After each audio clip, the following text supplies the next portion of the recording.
What's going on YouTube? Welcome back to another episode of Top of the Line Garage. Today we're going to be reviewing the Warwick 904he HVLP paint gun. This gun came with the 1.4 tip. This is an awesome gun. It's greatly priced. It's only $187 and you can order it on Amazon.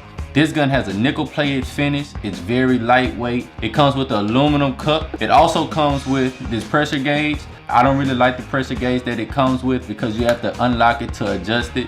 So I changed my pressure gauge because I adjust my gun as I'm spraying. Whenever I spray with this gun, I have the fan wind all the way out and my material anywhere from 2 to 2.5 turns out. This gun has a very great atomization. It has a very smooth finish. It's 9 CFM at 29 PSI. I absolutely love this gun.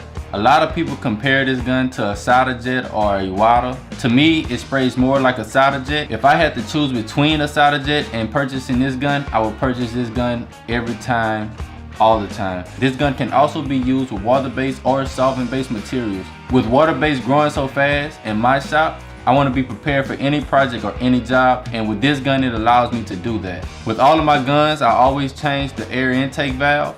I use a high volume intake valve on all of my paint guns. It works great with low volume air intake valves. It's just my personal opinion and my favorite custom adjustment for all of my guns.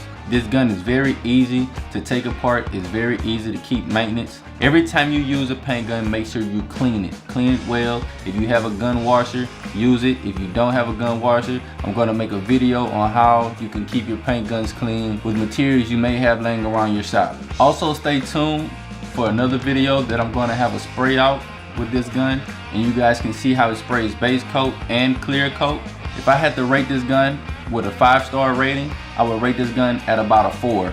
Thanks again for watching. If you have any questions or comments, please leave them below and don't forget to click that subscribe button.